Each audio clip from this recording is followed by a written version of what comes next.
বেনুগ্রামে দামোদর নদীর পুরনো বাঁধ থেকে কিছুটা দূরে ছিল কলকাতাবাসী গৌরবদের দেশের বাড়ি। এবার গরমের ছুটিতে তার সাথে আরো 4 বন্ধু অয়ন, পল্টু, গৌতম, পিয়াস মিলে সেখানে বেড়াতে আসে। বাহ, জায়গাটা তো বেশ সুন্দর তো। হ্যাঁ, এই সত্যি খুব সুন্দর। আরে তোরা এখানে দাঁড়িয়ে পড়লি কেন? চল না চারিদিকটা ভালো করে ঘুরে দেখি। এই বেনুগ্রামের পুরনো বাঁধের ধার ঘেঁষে ছিল এক ঘন জঙ্গল। সেখানে অন্ধকার নামলে অবাধেই ঘুরে বেড়াতো শিয়ালের দল, আর মাঝে মধ্যে বাঘেরও দেখা মিলত। বাঁধ পেরিয়ে ছিল এক শ্মশান, যেখানে সাধারণত গরিব মানুষেরাই পাশের জঙ্গল থেকে কাঠ এনে মরা পুড়িয়ে শেষকৃত্য সম্পন্ন করত। জায়গাটা খুবই নিরিবিলি, কেমন যেন গা ছমছম করছে। করবে না, পাশেই যে শ্মশান, যাকে বলে ভূতের বাসা। ঠিক তখনই সরসর করে কিসের যেন একটা আওয়াজ হয়। এই, ওটা কি ছিল রে? মনে হয় শিয়াল। আমাদের আওয়াজে ভয় পেয়ে সরে গেল। চল বাঁধের ওপারে যাই, শ্মশানটা ঘুরে আসি। এরপর তারা শ্মশানের দিকে যায়, কিন্তু বাঁধ পেরিয়ে একটা গাছের নিচে দাঁড়াতেই ও বাবা, কি বিভৎস দেখতে! আরে ওটা শিয়াল দেবতার মূর্তি। এখানে গাছের গোড়ায় গোড়ায় শিয়ালের বাসা। এই কথা বলার সাথে সাথে পল্টু সেই লাঠিটা পাথর মূর্তি শিয়াল দেবের হাত থেকে তুলে নেয়। আর তখনই একটা এক চোখ কানা শিয়াল তাদের সামনে দিয়ে লাফিয়ে পাশের ঝোপে ঢুকে কোথায় যেন মিলিয়ে গেল। এই, এখানে শ্মশানের সামনে শিয়াল দেবের মূর্তি কেন? ব্যাপারটা তো ঠিক বুঝলাম না। বাড়ির বড়দের মুখে গল্প শুনেছি। অনেক কাল আগে জঙ্গলের ওপারে যাযাবর প্রজাতির মানুষ এসে বসবাস করতে থাকে। তারাও এই শ্মশান ব্যবহার করত, আর মরা পোড়াতে এসে শিয়াল ধরে ধরে মাংস পুড়িয়ে খেত। আর তখনই নাকি বাকি শিয়ালগুলো যেন কান্নায় ভেঙে পড়তো। আর এইভাবেই যখন প্রায় পুরোনো বাঁধের চত্বর থেকে শিয়ালের প্রজাতিটাই শেষ হতে বসেছিল, গৌরব তার বন্ধুদের বহু যুগ আগের সেই শিয়ালের ঘটনা বলতে থাকে। আমাদের খোকাকে কি সুন্দর দেখতে হয়েছে, তাই না? একেবারে তোমার মতো।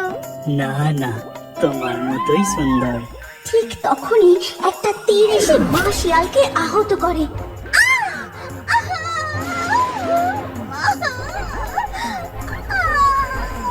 আর সাথে সাথেই বাবা শিয়ালটা বীর পরাক্রমে ওই শিকারী যাযাবর গুলোর উপর ঝাঁপিয়ে পড়ে।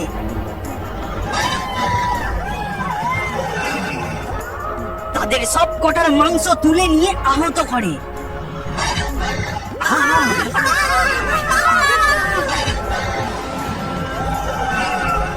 ওরে বাবারে, আমরা এই লবস্টার বার করে দিচ্ছি।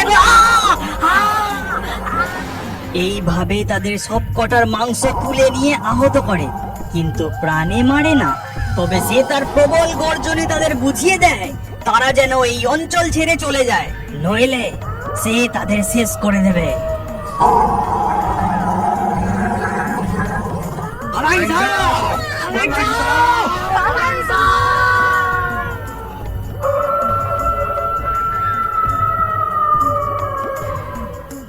তারপর থেকে সেই শিয়ালটাই নাকি এখানকার রক্ষাকর্তা হয়ে ওঠে, আর এই পাথরের উপর বসেই সে পাহারা দিত। ওই শিয়ালটাই নাকি মারা যাবার পর পাথর হয়ে গিয়ে দেবতার রূপ ধারণ করেছে, আর এখনো নাকি শিয়ালদের রক্ষা করে যাচ্ছে। এবার চল ওই দিকটা যাই। এরপর তারা আর একটু এগিয়ে ঠিক শ্মশানের কাছে পৌঁছতেই কিছু জমা করে রাখা কাঠের পিছন থেকে এক আকাশ কাঁপানো হাসি।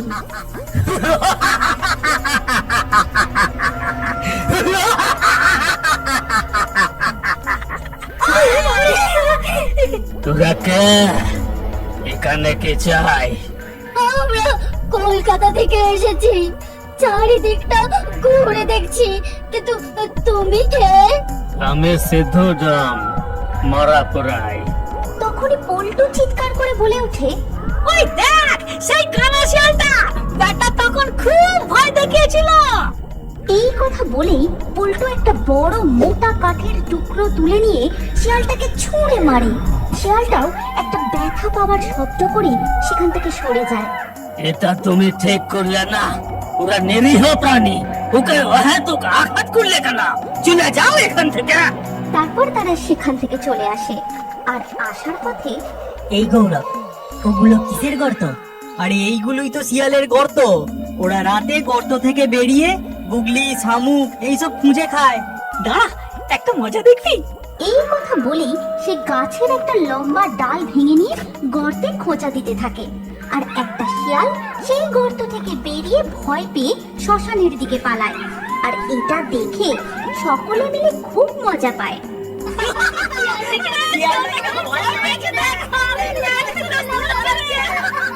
এরপর তারা গৌরবের সেই পুরনো বাড়িতে ফিরে আসে এবং রাতে খাওয়া দাওয়ার পর গল্প করতে করতে ঘুমোতে তাদের অনেক রাত হয়ে যায়।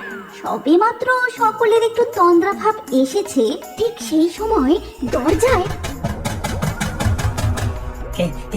কি কে কে বাইরে কে? আরে বাইরে প্রচন্ড ঝড় উঠেছে, তাতেই দরজায় ধাক্কা দেওয়ার মতো আওয়াজ হচ্ছে। দাঁড়া, বৃষ্টির ঝাপটা ঢুকবে, জানলাগুলো বন্ধ করে দিয়ে আসি। কিন্তু তারপরেই গোটা বাড়ির চারপাশ দিয়ে কেমন একটা সরসর করে আওয়াজ শুরু হতে থাকে, যেন অজস্র পায়ের শব্দ। মনে হচ্ছে যেন বাইরে অনেকে মিলে হাঁটা চলা করছে। ঠিক তখনই শুরু হয় একসাথে শয়ে শয়ে শিয়ালের ডাক। সেই ডাকের আওয়াজের সাথে সাথে ঘরের জানলা দরজা এক দমকায় খুলে যায়। ওরা সকলে ভয়ে আটকে ওঠে। শিয়ালের চিৎকার আরো আরো আরো বেড়ে যায়।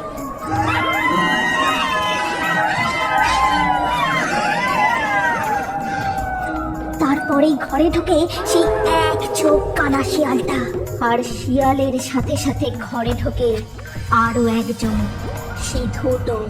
সে ঘরে ঢুকেই টেবিলের পাশে রাখা শিয়াল দেবের লাঠিটা তুলে নেয়।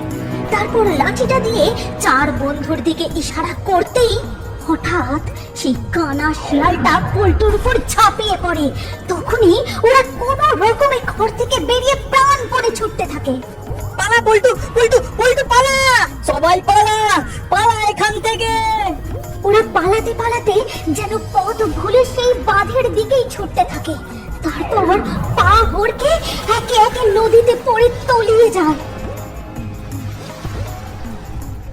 পরের দিন যখন তাদের জ্ঞান ফেরে, অর্থাৎ ঘুম ভাঙে, তারা দেখে যে তারা তাদের স্কুলের হোস্টেলের বেডে শুয়ে আছে। সবাই মনে মনে অবাক হলেও ভাবে বোধহয় স্বপ্ন দেখছিল। এরপর তারা একে অপরের মুখের দিকে তাকায়, কিন্তু এক অদ্ভুত আতঙ্কে কেউ কাউকে কিচ্ছু জিজ্ঞাসাও করতে পারে না।